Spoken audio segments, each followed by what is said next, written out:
NCP তাদের রাজনৈতিক দাবি কিভাবে আদায় করবে সেই সিদ্ধান্ত দলটিই নেবে। এর সাথে সরকারের নির্বাচন ঘোষণার কোনো সম্পর্ক নেই, এমন মন্তব্য করেছেন পরিবেশ উপদেষ্টা সৈয়দা রিজওয়ানা হাসান।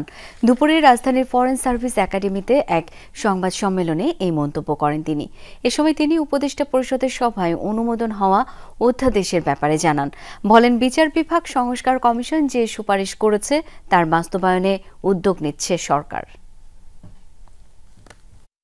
বুধবার সকালে প্রধান উপদেষ্টা ড. মোহাম্মদ ইউনূসের সভাপতিত্বে তেজগাঁওয়ে তার কার্যালয়ে উপদেষ্টা পরিষদের সভা অনুষ্ঠিত হয়। সভায় বিচার বিভাগ, ব্যাংকিং, সরকারি হিসাব নিরীক্ষা, রাজস্ব নীতি ও গ্রামীণ ব্যাংক নিয়ে কিছু অধ্যাদেশের অনুমোদন হয়। পরে দুপুরে রাজধানীর ফরেন সার্ভিস একাডেমিতে এ নিয়ে এক সংবাদ সম্মেলনে কথা বলেন পরিবেশ উপদেষ্টা সৈয়দা রিজওয়ানা হাসান। বলেন, বিচার বিভাগ সংস্কার কমিশনের সুপারিশের বাস্তবায়ন অচিরেই শুরু হবে। একটা মামলার রায় হয়ে যাওয়ার পরে আবার জারি মোকদ্দমা করতে হতো এই মামলার রায় বাস্তবায়নের জন্য। যখন রায় দেওয়া হবে ওই রায়ের মধ্যেই এক্সিকিউশনের বিষয়টা ইনক্লুড করে দেওয়া হবে। আমরা সমন জারিটা এখন থেকে টেলিফোনের মাধ্যমে, SMS এর মাধ্যমে বা অন্য মডার্ন যে ডিভাইসগুলো আছে, মডার্ন যে মেথডগুলো আছে তার মাধ্যমে করতে পারবো।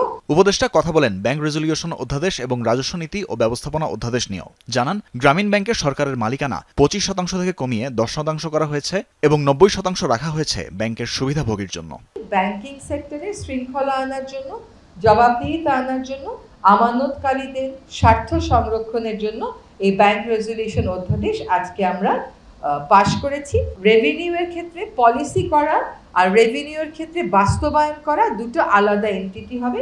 আগে গ্রামীণ ব্যাংক শুধুমাত্র ভূমিহীনদের জন্য কাজ করত, এখন বিত্তহীনদের একটা সংজ্ঞা সংযোজন করা হয়েছে। ইউনিয়ন পরিষদের পরিসর থেকে বের হয়ে সিটি কর্পোরেশন, পৌরসভাকে অন্তর্ভুক্ত করা হয়েছে। সাংবাদিকদের প্রশ্নের জবাবে উপদেষ্টা বলেন, নির্বাচনী রোডম্যাপ নিয়ে রাজনৈতিক দল এনসিপির আলাদা পরিকল্পনা থাকতে পারে, তবে সেটি সরকারের নির্বাচন ঘোষণার সাথে সম্পৃক্ত নয়। এনসিপির দাবিটা তার রাজনৈতিক দলের অবস্থান থেকে তার রাজনৈতিক দাবি।